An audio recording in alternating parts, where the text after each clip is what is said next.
Hello, good morning, जोहार। मैं राजू और आप देख रहे हैं 24 झारखंड न्यूज। चलिए जानते हैं झारखंड की आज की 25 मुख्य बड़ी खबरों को। आज पेसा पर हाईकोर्ट में सुनवाई भी, कैबिनेट की बैठक भी। पेसा नियमावली को लेकर अजीब तरह की दुविधापूर्ण स्थिति है। 23 दिसंबर को चीफ जस्टिस तरलोक सिंह चौहान और जस्टिस राजेश शंकर की अदालत में पेसा नियमावली से जुड़ी अवमानना याचिका पर सुनवाई है। पिछली सुनवाई में अदालत ने विभागीय सचिव मनोज कुमार को 23 दिसंबर तक नियमावली को लेकर टाइम फ्रेम करने का निर्देश दिया था।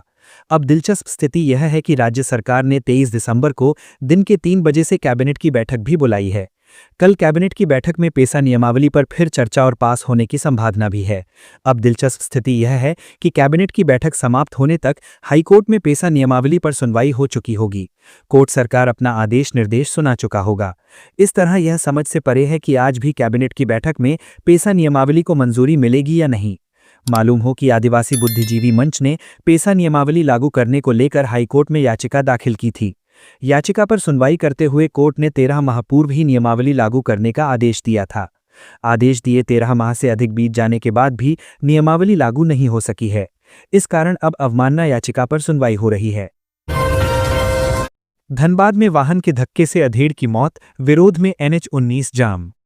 धनबाद जिले के बरवा अड्डा थाना क्षेत्र के NH-19 पर खरनी मोड़ के समीप सोमवार को किसी वाहन की चपेट में आकर एक अधेड़ व्यक्ति की मौत हो गई। मृतक की पहचान खरनी पंचायत के केंदुआटांड निवासी अनिल कुम्हार 48 वर्ष के रूप में हुई। बताया जाता है कि अनिल कुम्हार अपनी बाइक सड़क किनारे खड़ी कर सड़क पार कर रहा था। इसी दौरान तेज रफ्तार वाहन ने उसे धक्का मार दिया। उसकी घटनास्थल पर ही मौत हो गई। सूचना मिलते ही आक्रोशित ग्रामीण मौके पर पहुंचे और घटना के विरोध में व मुआवजे की मांग को लेकर NH-19 को जाम कर दिया। जाम के जलते सड़क पर दोनों ओर वाहनों की लंबी कतार लग गई। सूचना पर बरवा अड्डा थाना की पुलिस मौके पर पहुंची और ग्रामीणों को समझा बुझाकर स्थिति को शांत कराने का प्रयास किया, लेकिन ग्रामीण समझने को तैयार नहीं थे। कुछ देर बाद गोविंदपुर CO घटनास्थल पर पहुंचे और मृतक के परिजनों को सरकारी नियमों के अनुसार मुआवजा दिलाने का आश्वासन दिया। इसके बाद ग्रामीणों ने सड़क जाम हटा लिया। इसके बाद पुलिस ने शव को पोस्टमार्टम के लिए भेजा। ATM में फंसा कार्ड, ठगों ने मदद के बहाने मिनटों में उड़ाए 2 लाख रुपए। टोल फ्री कॉल बना ठगी का जाल। अगर आप ATM से पैसे निकालते हैं तो ये खबर आपको चौकन्ना कर देगी। हजारीबाग में ATM ठगी का एक बेहद गंभीर मामला सामने आया है, जहां एक व्यक्ति की मेहनत की कमाई कुछ ही मिनटों में लुट गई। और हैरानी की बात यह है कि शिकायत के 1 महीने बाद भी साइबर थाना हाथ पर हाथ धरे बैठा है। जानकारी के अनुसार पीड़ित व्यक्ति केवल 2000 निकालने के लिए ATM गया था। इसी दौरान तकनीकी खराबी के कारण उसका ATM कार्ड मशीन में फंस गया। परेशान पीड़ित की मजबूरी का फायदा उठाते हुए मौके पर मौजूद एक अज्ञात व्यक्ति ने उसे बहला फुसलाकर टोल फ्री नंबर पर कॉल करने की सलाह दी। कॉल के बावजूद कार्ड नहीं निकला। जब पीड़ित दूसरे ATM की ओर गया और वापस लौटा तो देखा कि उसका कार्ड गायब था। इसके बाद जो हुआ वो किसी बुरे सपने से कम नहीं था। मात्र 10 मिनट के भीतर KB वुमेन्स कॉलेज के पास स्थित ATM से करीब 10 ट्रांजैक्शन कर 1 लाख रुपए निकाल लिए गए। इसके कुछ देर बाद 1 लाख रुपए और निकाल लिए गए, यानी कुल मिलाकर 2 लाख रुपए की ठगी कर ली गई। पीड़ित ने तत्काल साइबर थाना हजारीबाग में शिकायत दर्ज कराई, लेकिन पूरे 1 महीने बीत जाने के बावजूद न कोई गिरफ्तारी न कोई ठोस कार्रवाई। चौंकाने वाली बात यह है कि पीड़ित कोई आम नागरिक नहीं बल्कि हजारीबाग जेल में कार्यरत एक सिपाही है। ये मामला न सिर्फ साइबर अपराधियों के बढ़ते हौसले को उजागर करता है, बल्कि पुलिस और साइबर थाने की कार्यप्रणाली पर भी गंभीर सवाल खड़े करता है। जब वर्दी में तैनात कर्मी को न्याय नहीं मिल पा रहा तो आम जनता की सुरक्षा का क्या भरोसा। अब बड़ा सवाल यह है कि ATM ठगों के हौसले इतने बुलंद हो चुके हैं कि वो खुलेआम लाखों की ठगी कर फरार हो जाएं, और क्या साइबर थाना केवल शिकायत दर्ज करने तक ही सीमित रह गया है। झारखंड हाईकोर्ट का बड़ा फैसला, चौकीदार बहाली में बीट की अनिवार्यता खत्म। झारखंड हाईकोर्ट ने चौकीदार पद पर नियुक्ति को लेकर एक अहम फैसला सुनाते हुए स्पष्ट किया है कि बहाली के लिए उम्मीदवार का उसी विशेष बीट यानी कार्यक्षेत्र का स्थायी निवासी होना अनिवार्य नहीं है। अदालत के इस निर्णय से राज्य भर के उन अभ्यर्थियों को बड़ी राहत मिली है जिनके आवेदन केवल बीट क्षेत्र की बाध्यता के कारण खारिज कर दिए गए थे। ये मामला गिरिडीह जिले के निवासी पवन कुमार राय से जुड़ा है। उन्होंने चौकीदार पद के लिए आवेदन किया था, लेकिन जिला प्रशासन और राज्य सरकार ने उनकी उम्मीदवारी ये कहते हुए रद्द कर दी थी कि वे संबंधित बीट के स्थायी निवासी नहीं हैं। इस निर्णय को चुनौती देते हुए पवन कुमार राय ने झारखंड हाईकोर्ट में याचिका दायर की थी। मामले की सुनवाई के दौरान हाईकोर्ट ने कहा कि चौकीदार बहाली के लिए बीट विशेष में निवास की शर्त को अनिवार्य नहीं ठहराया जा सकता। अदालत ने इस आधार पर प्रशासनिक निर्णय को असंगत माना और अभ्यर्थी के पक्ष में फैसला सुनाया। हाईकोर्ट के इस फैसले के बाद अब जिला स्तर पर होने वाली चौकीदार नियुक्तियों में आसपास के बीट के योग्य अभ्यर्थियों की दावेदारी का रास्ता साफ हो गया है। इससे भविष्य की भर्तियों में पात्रता के दायरे को लेकर प्रशासन को भी स्पष्ट दिशा मिली है। इस मामले की सुनवाई झारखंड हाईकोर्ट के न्यायाधीश जस्टिस आनंद सेन की एकल पीठ में हुई। अदालत के इस निर्णय को राज्य में सरकारी भर्तियों से जुड़े मामलों में एक महत्वपूर्ण मिसाल के रूप में देखा जा रहा है। कैबिनेट 23 को पेशा पर हो सकती है चर्चा, हाईकोर्ट में भी सुनवाई। 23 दिसंबर यानी मंगलवार को सभी की नजरें पेशा कानून पर ही टिकी रहेंगी। मंगलवार को अपराह्न 3 बजे से कैबिनेट की बैठक होगी। जानकारी के अनुसार बैठक में पेशा पर चर्चा भी होने की संभावना है। वहीं मंगलवार को ही हाईकोर्ट में पेशा को लेकर सुनवाई होनी है। पिछली सुनवाई में हाईकोर्ट ने 23 दिसंबर तक सरकार को टाइम फ्रेम करने का निर्देश दिया था। आदिवासी बुद्धिजीवी मंच की याचिका पर हाईकोर्ट ने 13 माह पूर्व पेशा नियमावली लागू करने का आदेश दिया था, लेकिन आदेश के बावजूद नियमावली लागू नहीं हुई। अब इस नियमावली को लेकर हाईकोर्ट में अवमान्य याचिका पर सुनवाई हो रही है। रांची में दिशोम गुरु शिबू सोरेन कोचिंग संस्थान का उद्घाटन, जनजातीय छात्रों को इंजीनियरिंग मेडिकल की कराई जाएगी तैयारी। झारखंड के जनजातीय समुदाय के वैसे विद्यार्थी जो आर्थिक कमी और सही गाइडेंस के अभाव में जेईई और मेडिकल परीक्षा पास करने से वंचित हो जाते थे, उनके सपनों को पंख लगाने की कोशिश हेमंत सरकार ने की। दिशोम गुरु शिबू सोरेन के नाम पर राजधानी रांची के हिंद पीढ़ी स्थित आदिवासी मैदान में कोचिंग संस्थान खोली गई है। मुख्यमंत्री हेमंत सोरेन ने सोमवार को नवनिर्मित इस कोचिंग संस्थान का उद्घाटन किया। आदिवासी विद्यार्थियों के लिए समर्पित इस कोचिंग संस्थान में पढ़ाई की जिम्मेदारी राजस्थान की एक संस्था मोशन को दी गई है। नवनिर्मित इस कोचिंग संस्थान परिसर में दिशोम गुरु शिबू सोरेन की आदमकद प्रतिमा लगाई गई है, जिसका अनावरण सीएम हेमंत सोरेन ने किया। इसके अलावे विद्यार्थियों के रहने और पढ़ाई के लिए आधुनिक सुविधा से लैस स्मार्ट क्लास बनाया गया है, जिसमें 1 वर्ष और 2 वर्ष के जेईई की कोचिंग और मेडिकल नीट परीक्षा की तैयारी कराई जाएगी। दिशोम गुरु शिबू सोरेन इंजीनियरिंग और मेडिकल कोचिंग संस्थान का उद्घाटन करते हुए मुख्यमंत्री हेमंत सोरेन ने विद्यार्थियों को आह्वान करते हुए कहा कि ऐसा रिजल्ट दें कि झारखंड का नाम रोशन हो। सीएम ने कहा कि जनजातीय विद्यार्थियों के लिए सरकार ने कई योजना चला रखी है, जिसमें एक नाम ये भी जुड़ गया है। उन्होंने विद्यार्थियों से आर्थिक कमी की चिंता छोड़ पढ़ाई में ध्यान केंद्रित करने का आह्वान किया। सीएम ने कहा कि आप न केवल अपने रिजर्व्ड एसटी कैटेगरी में बल्कि उससे भी बेहतर करने का प्रयास करें, जिससे राज्य का गौरव बढ़े। इस मौके पर विभागीय पदाधिकारियों को कोचिंग परिसर में रहने वाले विद्यार्थियों के लिए खेलकूद की भी व्यवस्था करने का निर्देश दिया। सीएम हेमंत सोरेन ने कहा कि इससे पढ़ाई के साथ साथ इनका शारीरिक मानसिक विकास भी होगा। सीएम ने कोचिंग के लिए चयनित विद्यार्थियों को शुभकामना देते हुए जहां उनके उज्जवल भविष्य की कामना की, वहीं कुछ अंकों से इस कोचिंग संस्थान में दाखिला से वंचित रहने वाले विद्यार्थियों के लिए अलग से अतिरिक्त बैच चलाने को कहा है, जिससे उन्हें भी मौका मिले। मुख्यमंत्री हेमंत सोरेन ने राज्य सरकार द्वारा शिक्षा की अलग जगाने के लिए किए जा रहे प्रयास का जिक्र करते हुए कहा कि हर जिले में लाइब्रेरी भवन बनाने का फैसला सरकार ने किया है, जिसमें ई लाइब्रेरी की सुविधा होगी। कल्याण विभाग द्वारा शुरू किए गए इस कोचिंग संस्थान को खास बताते हुए मंत्री चमरा लिंडा ने विद्यार्थियों से गुरुजी के सपनों को साकार करने का आह्वान किया है। मंत्री चमरा लिंडा ने कहा कि गुरुजी दिशोम शिबू सोरेन हमेशा से जनजातियों से शिक्षा ग्रहण करने का आह्वान करते थे। ऐसे में उन्हें इस कोचिंग संस्थान को समर्पित करते हुए खुशी हो रही है। उद्घाटन कार्यक्रम में सांसद महुआ माझी, मुख्य सचिव अविनाश कुमार, विभागीय सचिव कृपानंद झा सहित कई पदाधिकारी मौजूद थे। इधर इस कोचिंग के जरिए इंजीनियरिंग और मेडिकल प्रवेश परीक्षा के लिए तैयारी करने आए जनजातीय विद्यार्थी बेहद खुश थे। विद्यार्थियों को उम्मीद है कि उनके सपनों का पंख इस कोचिंग के माध्यम से लगेगा। रांची में कैब लूट का प्रयास, 1 आरोपी गिरफ्तार, 1 फरार। राजधानी के लोअर बाजार थाना क्षेत्र में रविवार देर रात कैब लूटने का मामला सामने आया है। पुलिस के अनुसार लोअर बाजार थाना क्षेत्र के करबला टैंक रोड निवासी 2 युवकों फरहान अंसारी और मोहम्मद साहब ने रात लगभग 11:30 बजे ऑनलाइन प्लेटफॉर्म से निजी कंपनी की कैब बुक की थी। दोनों ने कैब चालक को लूटने की नीयत से लगभग 2 घंटे तक पूरे रांची शहर में घुमाया। इस दौरान आरोपियों ने चालक पर दबाव बनाते हुए उससे 34,000 रुपए नगद मंगवाने के लिए अपने दोस्त को बुलाने पर मजबूर किया। जब कैब चालक के दोस्त ने मौके पर पैसा लाने के बाद लेन देन का प्रयास किया तो आरोपियों ने इसका विरोध करने लगे। इसी दौरान एक आरोपी ने पिस्तौल के बट से कैब चालक पर हमला कर दिया। भागने की कोशिश में फरहान अंसारी को लोगों की मदद से पकड़ लिया गया, जबकि उसका साथी मोहम्मद साहब पिस्तौल लेकर फरार हो गया। फरहान की तलाशी लेने पर उसके पास से एक मोबाइल फोन और 8 mm की एक जिंदा गोली बरामद की गई। लोअर बाजार थाने में इस संबंध में कांड संख्या 329/25 दर्ज की गई है।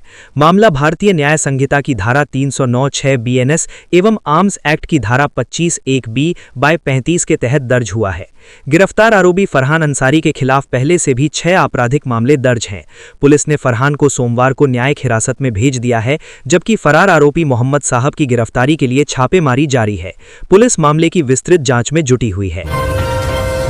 राष्ट्रपति द्रौपदी मुर्मू के 30 दिसंबर को गुमला आगमन को लेकर जिले में विधि व्यवस्था, त्रुटिहीन सुरक्षा व्यवस्था और प्रोटोकॉल मैनुअल के निर्देशों के अनुरूप कार्यक्रम के सफल संचालन हेतु आज उच्च स्तरीय निरीक्षण और समीक्षा की गई।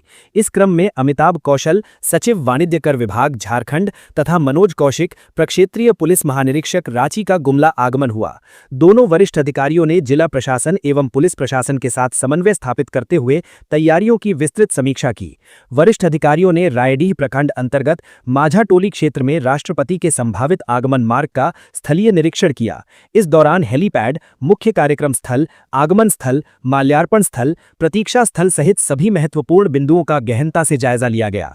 सुरक्षा व्यवस्था, यातायात प्रबंधन, भीड़ नियंत्रण, आपात सेवाओं की उपलब्धता और समन्वय तंत्र की बारीकी से समीक्षा की गई।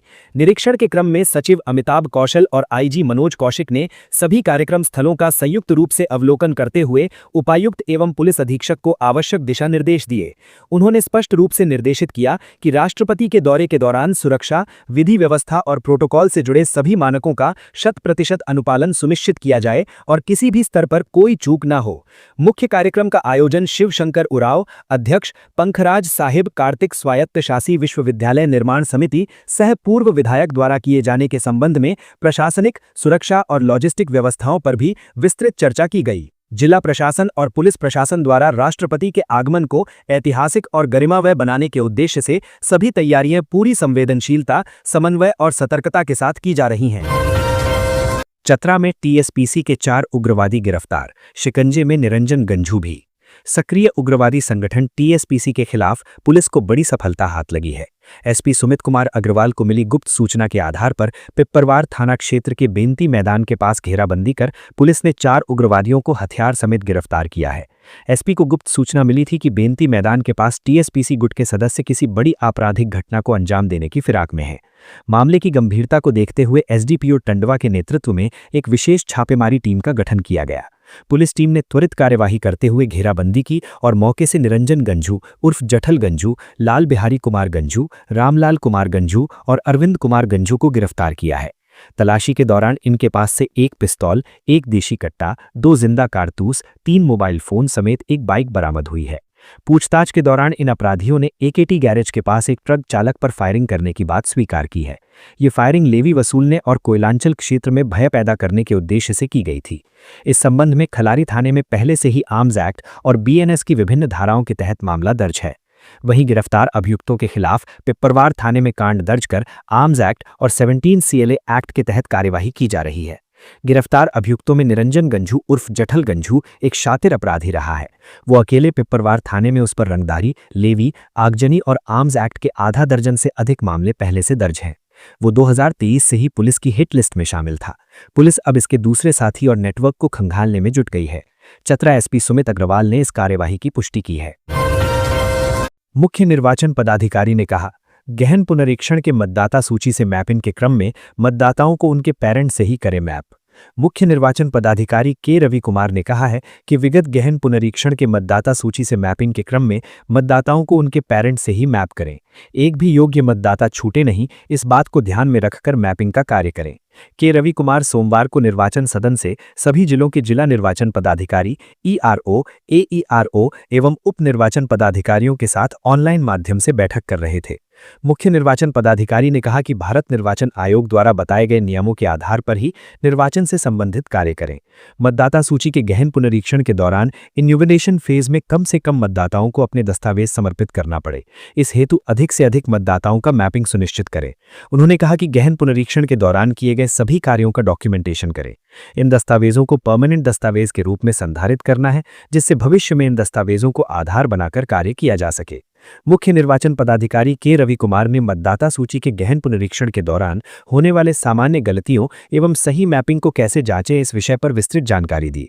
उन्होंने मतदान केंद्रों के युक्तिकरण के कार्य में आने वाले सामान्य समस्याओं के बारे में बिंदुवार समीक्षा करते हुए उन पर बिंदुवार जानकारी पीपीटी के माध्यम से साझा किया। नजरी नक्शा बनाते समय नए घरों अथवा जिन घरों को कोई भी नंबर नहीं दिया गया है, उन्हें नोशनल नंबर देने के संबंध में जानकारी उपलब्ध कराई।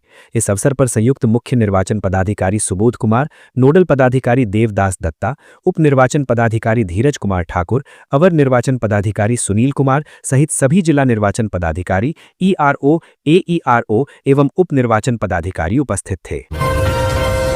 कृषक पाठशाला योजना की समीक्षा। कृषि मंत्री ने कहा, मुख्यमंत्री की फ्लैगशिप योजना में कोताही अक्षम्य। झारखंड के कृषि मंत्री शिल्पी नेहा तिर्की ने कांके रोड स्थित कृषि निदेशालय में कृषक पाठशाला योजना की गहन समीक्षा की। इस दौरान उन्होंने कृषि विभाग के अधिकारियों के बीच बेहतर समन्वय से कृषक पाठशाला योजना को सफल बनाने का निर्देश दिया। मंत्री ने कहा कि समेकित बिरसा ग्राम विकास योजना सह कृषक पाठशाला योजना न सिर्फ सरकार और कृषि विभाग की, बल्कि यह राज्य के मुख्यमंत्री हेमंत सोरेन की महत्वाकांक्षी एवं फ्लैगशिप योजना है, जिसका उद्देश्य कृषकों के अंदर देखकर सीखने की अवधारणा को विकसित करने के साथ व्यावहारिक प्रशिक्षण उपलब्ध कराना है। कृषि मंत्री शिल्पी नेहा तिर्की ने कहा कि अधिकारियों के बीच बेहतर और सार्थक समन्वय जरूरी है, जिससे सभी तरह की अड़चनों और परेशानियों को दूर किया जा सकता है। आज कृषक पाठशाला योजना को धरातल पर उतारने के लिए विभागीय प्रक्रियाओं को सरल बनाने की भी जरूरत है, जिससे कृषक पाठशाला संचालित करने वालों को मदद मिल सके। कृषक पाठशाला का संचालन करने वाली एजेंसियों का बिल भुगतान समय पर हो, इसके लिए कृषि मंत्री ने सभी जिला कृषि पदाधिकारियों को दिसंबर माह तक का समय दिया है। राज्य में 4 से 5 बेहतर कृषक पाठशाला को चिन्हित कर किसानों और दूसरे एजेंसियों को एक्सपोजर विजिट कराए जाने का भी निर्देश दिया। इसके साथ ही मंत्री ने अगली समीक्षा बैठक में एजेंसियों को अपने अपने कृषक पाठशाला का वीडियो तैयार कर प्रेजेंटेशन के लिए लाने का निर्देश दिया है, जिससे कृषक पाठशाला की हकीकत को देखा और समझा जा सके। इतना ही नहीं, जिला कृषि पदाधिकारी भी बिल जमा करने से पहले कृषक पाठशाला का स्थल निरीक्षण कर काम का सत्यापन करेंगे। 37 लाख से ज्यादा बकाया पर रांची नगर निगम सख्त। निगम की दुकान सील। रांची नगर निगम ने लंबे समय से किराया नहीं देने वाले बकायेदारों पर अब सख्ती शुरू कर दी है। प्रशासक के निर्देश पर निगम की जमीन और दुकानों का किराया नहीं चुकाने वालों के खिलाफ कानूनी कार्रवाई की जा रही है। सोमवार को नगर निगम की टीम ने सराय रोड अपर बाजार में निगम की एक दुकान को सील कर दिया। ये दुकान श्री बच्चा नारायण सिंह चला रहे थे। उन्होंने काफी समय से दुकान का किराया नहीं दिया था। निगम की ओर से दुकानदार को 3 बार लिखित नोटिस और कई बार मौखिक रूप से भी बकाया चुकाने को कहा गया, लेकिन इसके बावजूद भुगतान नहीं हुआ। बकायादारों को भुगतान में सुविधा देने के लिए नगर निगम ने धिवरी पट्टी, कला संगम, अपर बाजार में विशेष वसूली शिविर लगाया।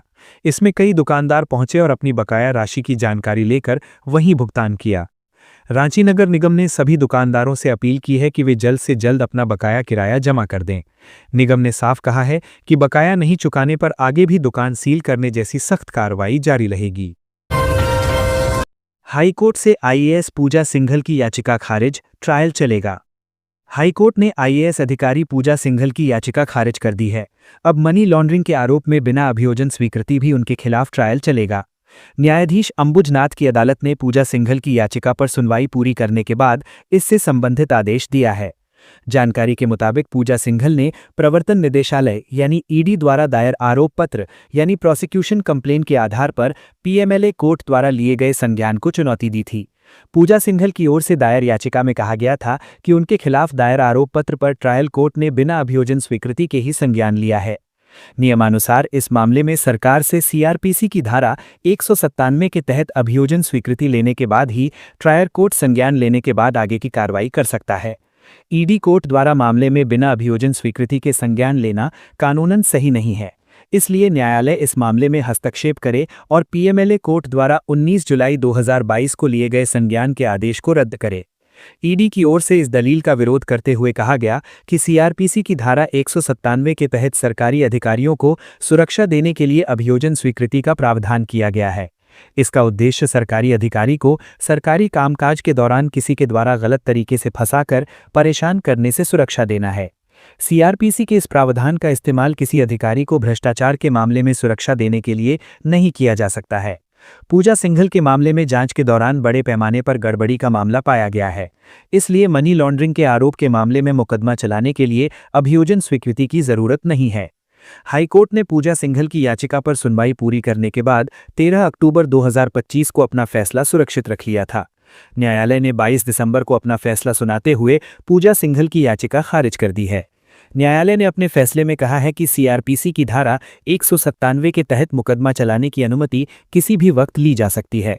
ट्रायर कोर्ट द्वारा बिना अभियोजन स्वीकृति के संज्ञान लेना कानूनन गलत नहीं है। इस तर्क के साथ न्यायालय ने पूजा सिंघल की याचिका खारिज कर दी।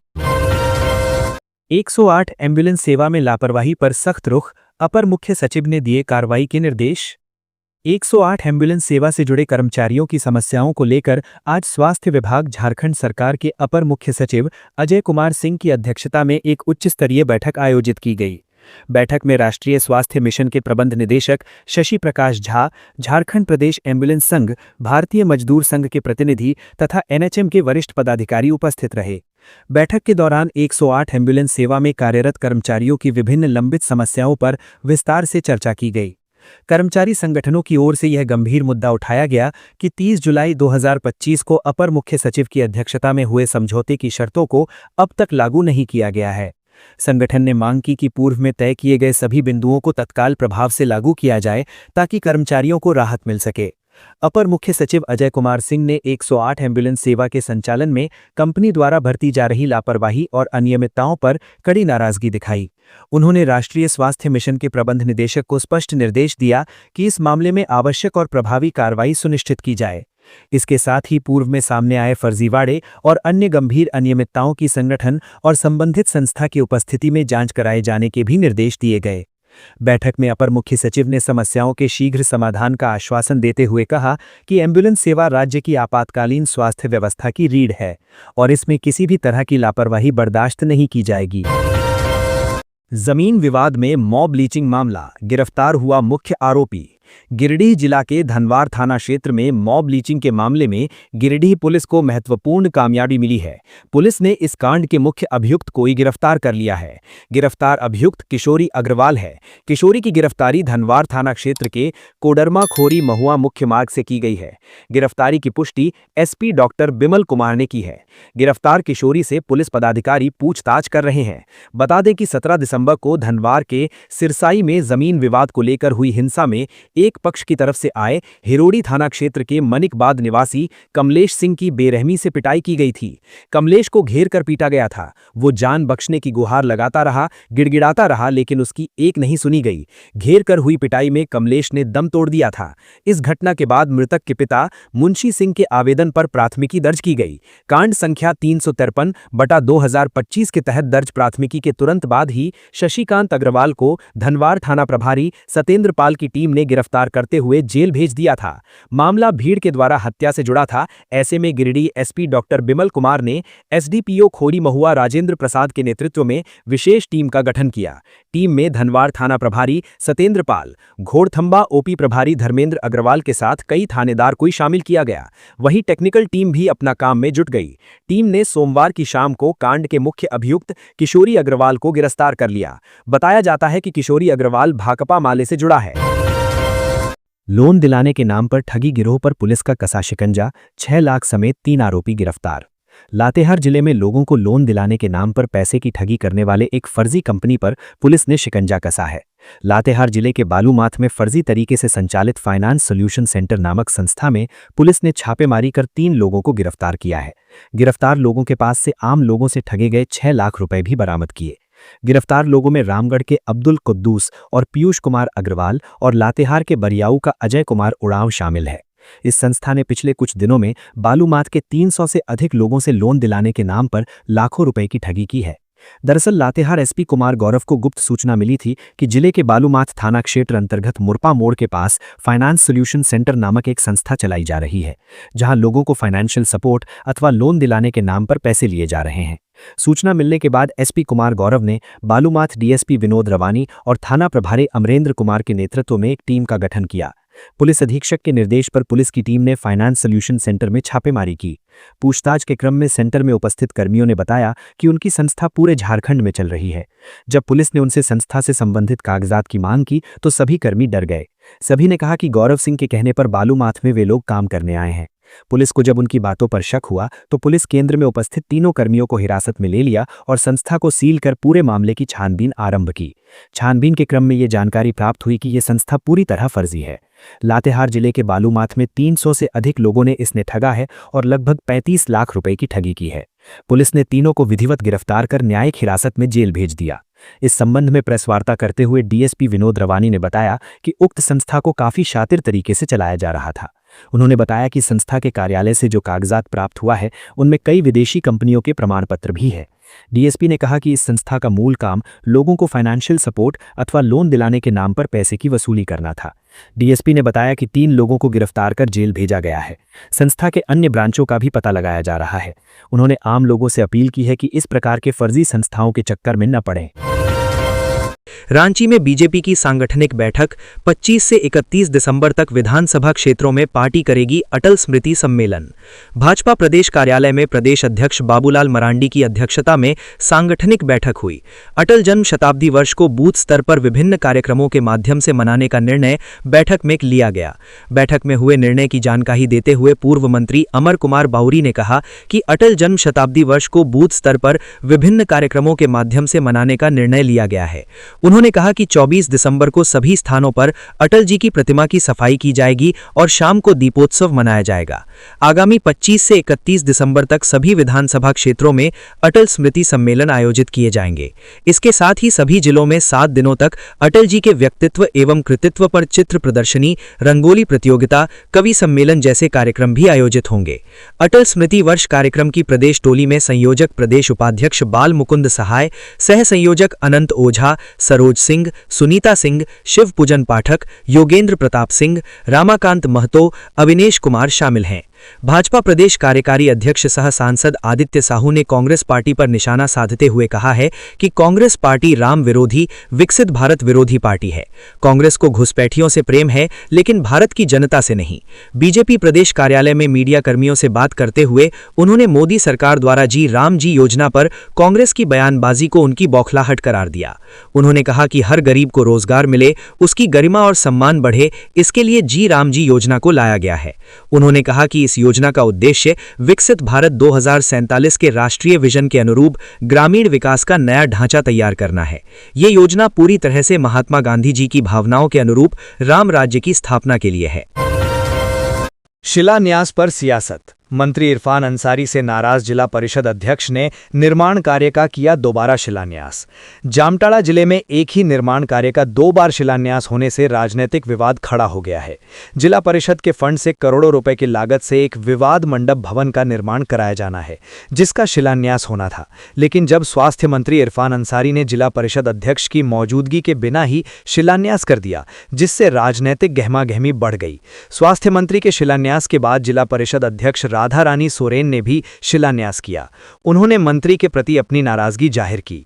जिला परिषद अध्यक्ष राधा रानी ने बताया कि विवाह मंडप भवन का निर्माण जिला परिषद के फंड से होना है, लेकिन स्वास्थ्य मंत्री ने उनके बिना ही इसका शिलान्यास किया और चले गए, जिससे इसका दूसरी बार शिलान्यास करना पड़ा।